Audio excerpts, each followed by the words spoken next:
Hi, everyone. Welcome to the Andrea Pearson Show. My name is Andrea, and this episode of the Andrea Pearson Show is all about how to be a great business leader by being decisive. So, I'm going to give you reasons first why being decisive is important, and then I'll be talking about how to be more decisive if you struggle with something like that at the end. And then I'll also be actually doing a bit of housekeeping for my podcast. I would love to have you guys weigh in and give me feedback and all of that. Anyways, let's go ahead and talk about how to be more decisive as a business leader and why being decisive is important. So actually first why being decisive is important. And that is one of the reasons is you solve problems faster when you're decisive. And that one kind of feels like a no duh, but being decisive allows you to solve issues quickly. It allows you to get to the root of the problem and to understand what is causing the issue in the first place so that you can come up with a resolution. But it also being decisive also leads to you being able to maintain momentum. So if you get bogged down in making a decision and get bogged down with a lot of options and trying to decide what would be best and all of that, then it will slow down your momentum. It'll make it harder for you to keep going and harder for if you have employees for them to also stay excited about things. And it makes it so that it stops your progress basically. It impedes your progression, it impedes your success, and it also makes it so that your competitors have more of an advantage over you because they're probably not struggling with indecisiveness. And then also it builds confidence, not just in yourself, which is also important, but also in like your team, your employees, your staff, vendors, suppliers, customers, clients, basically. When you are decisive, it shows how confident you are and it leads to other people being confident in you as well. It's really important. Indecision can actually kill your reputation, and you don't want to have a reputation for being indecisive because your reputation will just go away because your company will go away. You will not be successful if you cannot make decisions. Um, it's also effective when it comes to resource management. So obviously, I mean, that makes sense, right? When are struggling with making a decision, there's time that goes into that, there's money that goes into that, there's manpower, man hours that goes into that. So if you have employees, they're waiting for you to make a decision. If you don't have employees, if you have assistants or accountants, bookkeepers, things like that, they're going to be focusing on other people while you're trying to make your decision, and that leads to it's a waste of resources, especially if they're working on a retainer for you, or if you are putting a lot of your own manpower into it. It's just a waste of resources. It's also a waste of energy, which is a form of resource. And I already talked about motivation. If you're not motivated, if you have a lot of motivation and if you're indecisive, that will slow down your motivation, which wastes your energy. Okay, so things change fast in our business landscape, in the current business landscape. And so your ability to make decisions can lead to your adaptability and your innovation. It can lead to better adaptability and better innovation. So with how quickly things change, and especially for me as an author, being able to make decisions and recognize when something is not working and to be able to move, like pivot quickly, is really important for success. It's really important um, for your ability to innovate, to come up with new ideas, and to keep up with trends, with technology, and with competitors. Very, very important. It's also important for risk management because being decisive allows you to quickly evaluate risks. It allows you to recognize all the things that contribute to those risks and all the things that can make the risks to mitigate the risks. And so you want to be able to be decisive so that you can evaluate things quickly and efficiently so that you are able to make that decision knowing what the risks are and having a plan for mitigating those risks. It also establishes your authority. So if you are decisive, people recognize you as that. And there's another word for decisiveness, and it is confidence. So when you make a decision quickly or decisively, not necessarily quickly, but decisively, it establishes your authority and it allows people to know who's in charge. Like your clients will know that you're in charge, your customers will know that you're in charge, your employees especially will know that you're in charge. And that doesn't mean that you're powerhousing over everybody. It just means that when you have the responsibility for that decision, you're able to make that decision and it helps people have more confidence in you and it helps to establish your authority.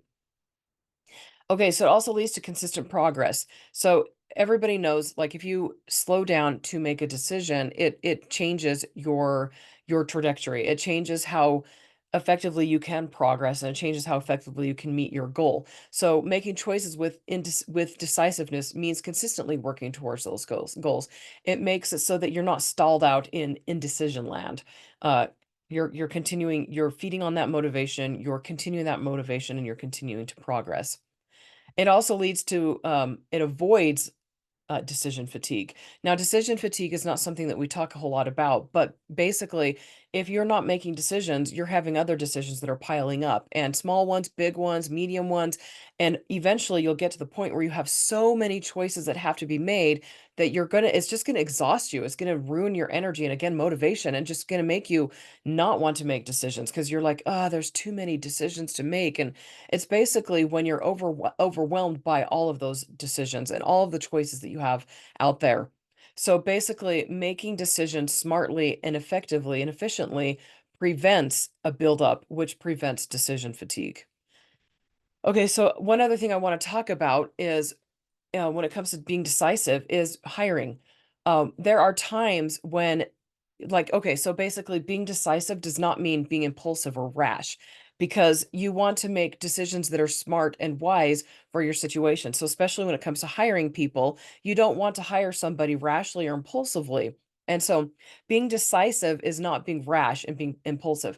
Being decisive means taking all of the risks and evaluating all of the resources needed and all the goals and all of the basically the trajectory you're on and making decisions efficiently and effectively. It does not mean being rash and impulsive because when you are decisive, you are actually evaluating everything up front, all of those risks and all of the problems that could take place. And so hiring too quickly it's not good to make fast decisions when it comes to hiring. So basically, when you gain experience, you learn to process variables faster. And don't shortchange yourself in the hiring process by making a decision too quickly. Because as you interview people and hire people who aren't good fits, you'll recognize, oh, that was a red flag. I should have considered that. And if you take more time in the hiring process, with more interviews, then you're able to recognize those red flags more easily. Yes, more easily. So hiring too quickly means you did not spend enough time evaluating and thinking over that candidate. You didn't gather enough variables. You didn't have enough interviews. So you want to make sure that if you're hiring somebody, you're taking the time that you need to evaluate them correctly and efficiently. So, and then also going along with that, knowing what you know now, would you have hired that person? Knowing what you know now, would you have started a process or started a system? But if that person, if that system, if that process is not working, the best time to stop it is now, is like when it first occurs to you. So if you have an employee that is not working for your organization, the best time to get rid of that person is the first time it occurs to you. If you've got a system that is too slow, that is bogged down, that has too many steps in it, that there's something fundamentally wrong with it, the best time to get rid of it is the first time it occurs to you. So being decisive means taking action and removing things that aren't working rather than hemming and hawing and going back and forth and, oh, that person's really great in this area but they're really bad in that way. Then either coach them until they're good or remove that aspect of their role so that they don't have to work on the area that they're not good at, and have it so that they're focusing on the things that they are naturally good at, or get rid of them, remove them from your organization. The longer you wait, the more problems you'll have. Okay, so I wanted to talk about personality types that are more prone to being decisive before we get into how to become more decisive. So, there are certain personality types that are just naturally more decisive than others. And I think by this point in this episode, you probably know which type you are, but we're going to talk a little bit about Myers Briggs. So, the personality types that are more prone to being decisive are like ESTJ, ENTJ, ISTJ, and INTJ. I am an ESTJ and my husband's an INTJ. And, we both, once we have all the information necessary, we're both able to make decisions pretty quickly. The personality types that are more prone to indecision include ISFP, ENFP, and INFJ. And the reason for that is the TJ versus the FJ. People who are more feeling tend to be more reflective. They tend to take a little bit longer to make a decision, whereas people who are more more thought process, more they just they sorry, I'm stuttering over this a lot, but if you tend to have emotions that are heavy and that weigh and that drastically change how you make decisions, you're probably going to be more prone to taking longer to make those decisions. But okay, so one of the caveats I do need to mention is just because your personality type is listed under the more decisive does not necessarily mean that you're going to be more decisive. And just because you're listed under indecisive doesn't mean you'll be that way either, because there are several things that lead to you making being decisive and indecisive, making good choices quickly and efficiently.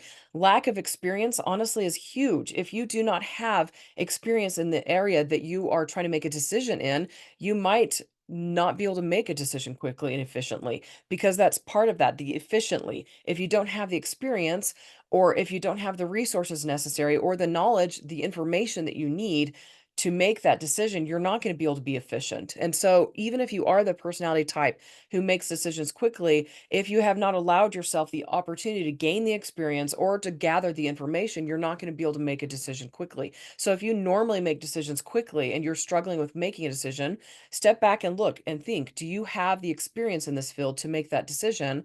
Or do you have all the information necessary to make a decision? And if you don't, gather that information or gain the experience necessary, because it's huge. It's important for you to recognize why you are struggling to make decisions. Like if you're like, ah, normally I don't struggle with this type of thing. Now, on the other hand, if you normally do just struggle with making decisions, we're going to actually discuss how to become more decisive. So let's go ahead and get into that. And this will help people who are also good at making decisions, but maybe are struggling with a certain decision right now. So the first thing I want to talk about this is know your goals. You need to write out your goals and memorize them. And memorizing them is important because if you have something come up and you're like, okay, gosh, what are my goals? Dang it, what are my goals? And if you can't remember what those goals are, you're not going to be able to make a decision that will help you reach those goals.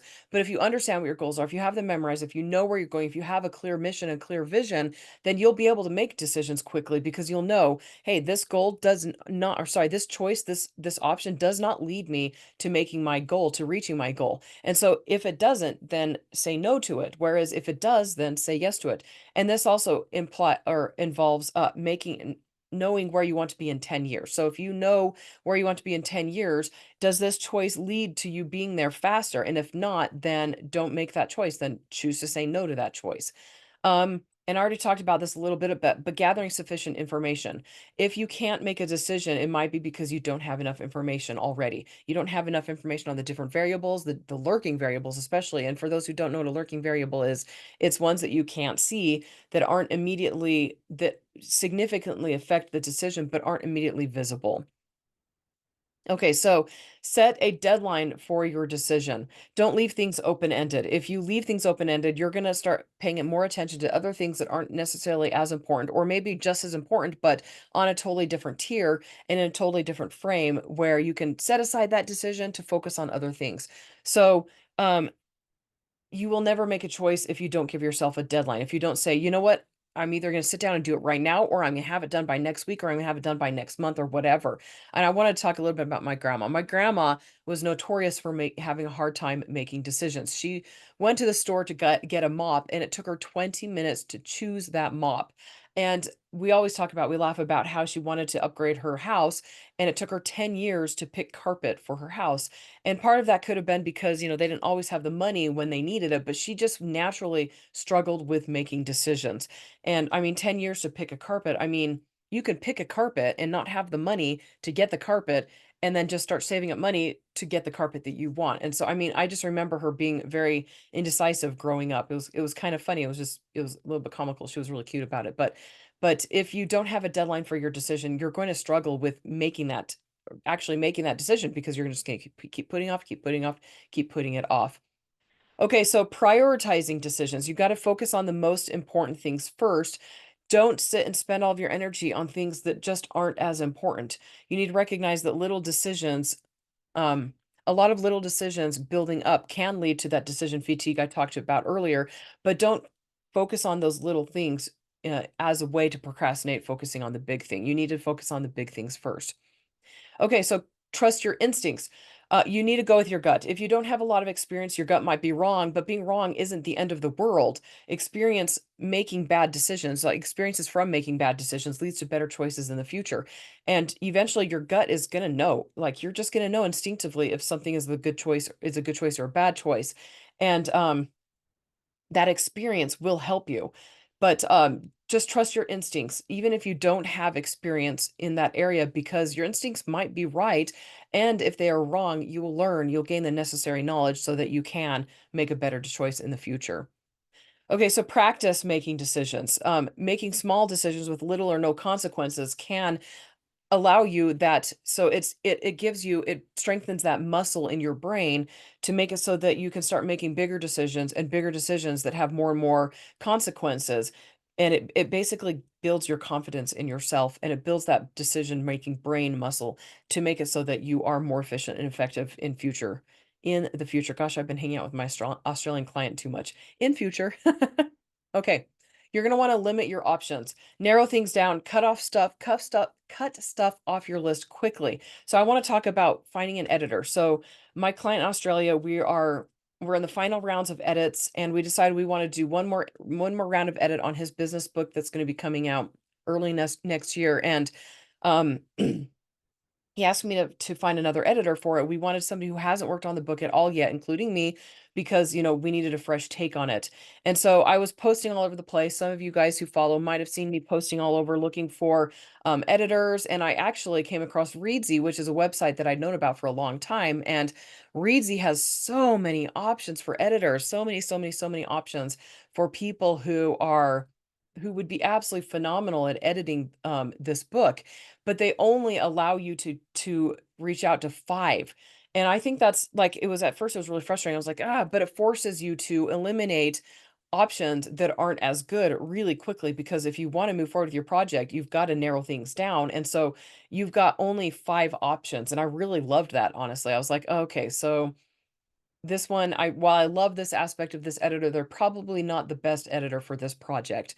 So narrow things down, cut off options. Like if you've got a whole bunch of 5 out of 5 options and a couple 4 out of 4, get rid of the 4 out of 4s, even if you love some parts of them.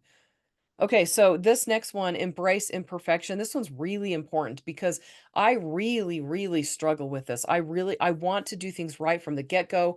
I want to have the best possible outcome, but sometimes you need to make a decision so that you can gain experience so that you can make better decisions in the future. And this means recognize that you're never going to have a perfect decision. And it's all, I mean, right now, for what you understand, it might be a perfect decision, but as you get more experience and as you grow farther into your business and get farther along, get more employees, get, more perspectives, you're going to recognize that that initial decision could have been a better decision. And so, but you did the best that you could at the time, with the information and the resources that you had. So recognize that it's okay to make decisions that aren't absolutely perfect, because if you're waiting for the perfect situation in the perfect setting, you're not going to get there, and you're going to lose the opportunity to competitors. You'll probably make an even worse decision, honestly. Okay. Next, consider worst case scenarios. This is another one. This is really hard for my personality type. I don't naturally see risks, and I'm not a strategic person. I don't like considering how things might go wrong. It's incredibly demoralizing to me. So, like, my personality type is I'm half glass full all the time. I make decisions really quickly, but I'm not impulsive. I'll get into that in a little bit. But if you tell me where things could go wrong, it's really demoralizing for me. And I honestly, like my first instinct when somebody tells me, "Have you considered this and this and this?" My first instinct is like shaking them, not like physically, but "Arr," like it's just really and I'm not a physical person, right? It's just really aggravating for me to have people tell me what might go wrong with my plan. Like that is like the most demoralizing thing on the face of the planet. And honestly, I don't necessarily need to consider all of the risks, and I don't need to have a really great strategy, because I have such a go, go, go, and I make decisions quickly, and I just pound the pavement, pound, pound, pound. I just go fast with my choices, where I might be making a choice and I face that worst case scenario, but I'm able to implement what I learn really quickly and continue. But not every single personality type is that way. Some personality types absolutely need to consider the worst case scenario, because the anxiety behind the decision, and making the wrong decision can be very crippling. And so if you sit back and you're like, okay, so what is the worst case scenario? So, I mean, maybe you might lose your house. Is that really the worst thing possible? You end up living with family. Is that truly terrible? We had to face that choice, about a year ago. Like, in all this upheaval with me starting to work full time, with my husband quitting his job and all of that, we're like, well, what if this does not work out with this client? Are we going to lose the house? And if so, what happens? Well, that might mean living with family, which we've done before while building a house. And it wasn't the worst thing on the face of the planet. And the kids actually absolutely loved it. And so that truly a worst case scenario? Are we going to be destitute, lose our house, and be homeless? Probably not.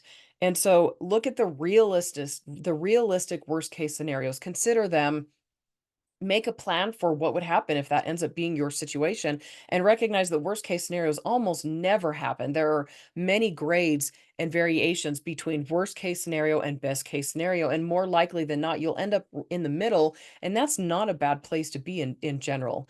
And so I wanted to get more into my personality. I make decisions really quickly, but I'm not impulsive. I spend a lot of time researching and gathering details first. So those of you guys who are familiar with the disc profile personality thing, there it's I and D and S and C. And so somebody who's high in I is an influencer. They love people. They're very outgoing, and they kind of tend to be spontaneous. They tend to be a bit flaky, but they're very motivating, and they're very easy for people to work around. People just love them naturally.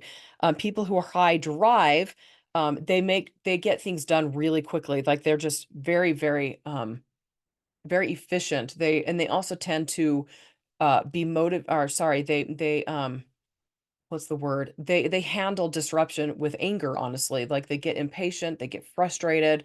They don't get along with everybody very easily, very well, and they kind of tend to be they tend to offend people as they make choices, because they make choices so quickly, and they don't evaluate people's emotions while they're making those choices. They don't evaluate other people around them, and that is about only 10% of the population.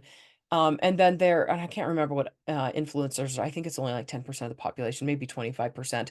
And then there's stabilizers, and I know they changed that. It might not be called stabilizer anymore. And this is about 40 to 50% of the population.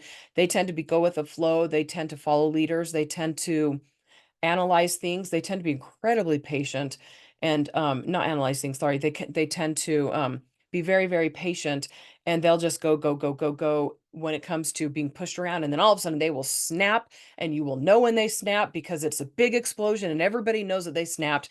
But they're really great. They're the type of people that they're stabilizers. They stabilize the people who are high drive. They stabilize the flaky influencers. And then there's the high C people, who are the people they're very cautious, they're very analytical. They analyze the data, sometimes to death. They struggle with making decisions until they have the entire picture. Now, my personality, I'm very high I, followed very closely by high C, which means that I am an influencer. I love people. I am very motivating. I like to get up in front of a large crowd and entertain people. But I'm also high C, which kind of stabilizes. I'm not stabilizer, and I'm not high drive. But I am high C, which makes me analyze data very closely and makes me want to do things right from the start. And so my high I and my high C, I used to think I was high drive. I am not high drive. I'm actually high C and high I, which together makes for more high drive, I guess. But I don't use anger to control situations, and I don't tend to offend people. I'm very diplomatic in how I approach things. And because I'm high I. Anyway, so my need to do things right usually means the things I undertake don't fail, because I have that need to go fast, fast, fast, but I'm not doing it. My goal is always do it the most right way, the rightest way, most right way possible from the get-go. For those who can't make a decision until they see what would happen if they failed, considering the worst case scenario is really important. And I just went on this big tangent about personality types. Hopefully, you guys saw yourself in one of those, so that you recognize how making a decision it impacts, or how your personality impacts how you make decisions. Anyway, so if you can live with your worst case scenario, it helps your anxiety, so you can make a decision more effectively and more efficiently. And honestly, when you make decisions more effectively and more efficiently, it leads to basically avoiding that worst case scenario. That worst case scenario almost never happens. And so that anxiety stops you from making a decision, but recognizing what your worst case scenario is, and then recognizing it's probably not going to happen. And if it did happen, how would you handle it? That's really important for making decisions and being decisive. Okay, so that also learning from past decisions is really important because seeing what works and doesn't work will help make future decisions. And this is also part of gaining experience and knowledge. Okay, so seeking advice when it's needed. Um, this can be other people, and or if you're independent like me, YouTube. So before YouTube, it took me a long time to adopt YouTube, guys. Like years and years. I don't adopt new technology well. I am Generation X. Like I'm like, I don't want to do that, right? But YouTube is huge, and I once I started using YouTube, it's been huge in my because I'm also a very independent personality. I'm able to go to YouTube to learn things instead of going to individuals to learn things. And one of the reasons why talking to individuals is hard for me is because they have their route to success that they took, and they're going to tell me that this is the only way to do things successfully. But me as a high C person, I'm like, nope, I got to evaluate all of the different routes, all the different resources. And that's why YouTube is really great because I can go and listen to multiple different opinions on how to do things the right way. But even in my case, like talking to somebody who's more experienced, who's been there, done that is so invaluable because they can help. It's a game changer. They can help you in your specific situation understand the variables better, and you can learn from their past mistakes to and apply those to your current situation so that you can be more decisive, so that you can recognize the worst case scenario and you can borrow their education, their experience, basically. Okay, so then the next one is commit to your decisions. Don't go back and forth. Don't be like on the fence. Don't be a flake basically. Make your decision and stick to it. Commitment is really scary for some people, but honestly, a lack of commitment is bad for your mental health because when it comes to making decisions, that anxiety just builds up and gets worse and gets to the point where it's so unrealistic, the things that you're afraid of, that it makes you look like a flake. It makes you look like you're struggling. Like, where do I go? What do I want to do with my life? What do I want to do with this specific decision? So going back and forth is it's a lack of commitment. So don't be afraid to commit and recognize that even if you do make a mistake, even if you do um, choose the wrong thing, you can actually almost always go back and redo it. And if you can't, then learn from it and do something different the next time it comes around. Um, okay, so manage your emotions. Even for people who are strong in the judgment aspect of the Myers-Briggs personality types, emotions can cloud judgment. And so separating your emotions from the logic can be really difficult, especially depending on your personality type. But it's really important because when emotions, especially when emotions are laced with anxiety, it can sometimes that anxiety can come across as gut instinct, and your gut might be wrong if it's based only in anxiety. Now, that doesn't I'm not saying that if you're an emotion-based person or if you make decisions with emotions that that's wrong. That's actually it if that is how you operate, that's gonna be the best way for you, but also recognize that sometimes your emotions can be wrong, especially if there's anxiety in there, and you need to get to the root of the anxiety and understand what's causing that. So, making a bad choice is not the end of the world, and it's okay if you make a wrong choice. It's okay if you fail and continue moving on. Or actually, I heard something on the Learnings and Missteps podcast. I don't know if you guys have heard of that one. Yep, it's a really good podcast. But he interviewed somebody, and I can't even remember who it was. But Jesse interviewed a guy who said that that fail is good because failing is not bad. It's first attempt in learning. So fail, the acronym first attempt in learning, and that's not a bad way to look at things. Like when you fail, it's actually a first step in the learning process and moving forward and all of that. Okay, so then the last thing I wanted to talk about when it comes to decisiveness is visualizing success. Now, this is really hard for some personality types. I'm very futuristic by nature with a half glass full mentality, so it's not difficult for me to visualize success.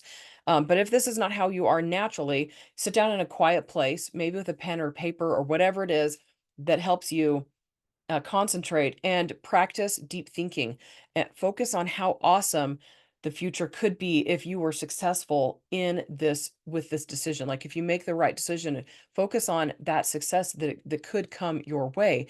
Um, And that will, it will help your confidence, it'll help your motivation, it'll help your stick to itness and to recognize what that success could be. And this is not at the risk, not the risk, or at the, what's the word? I can't remember right now, but basically it's not taking the other things that I've talked about and putting them aside when you visualize your success. It's also when you're considering the risks, it's considering the worst case outcome, the worst case scenario, and recognizing those and evaluating those, but setting those aside and not allowing the anxiety to cloud your vision of success in the future. And so this, like I said, it'll help with your confidence, your motivation, and your ability to follow through. Okay, so that's pretty much all I wanted to talk about being decisive. I did want to talk a bit about about my podcast and where I want to take things. I've been thinking a lot lately. I want to add a new segment to the podcast where I bring a business owner on to the show and we discuss, basically we talk about their goals and where they want to be and how to reach their goals, like where they want to be in 10 years.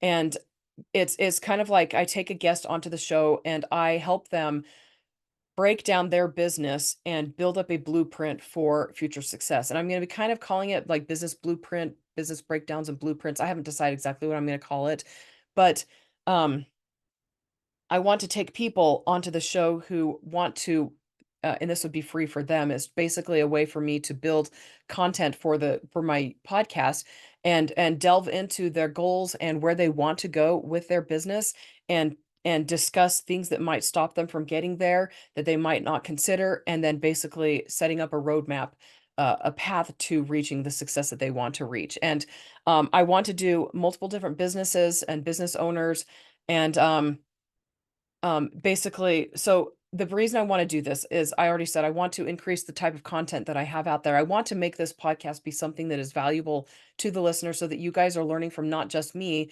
but from other business owners who might, have a situation similar to yours where we can break down what their situation is and come up with a goal and with goals, sorry, with paths and steps to take to get to that end outcome, like where they want to be in 10 years.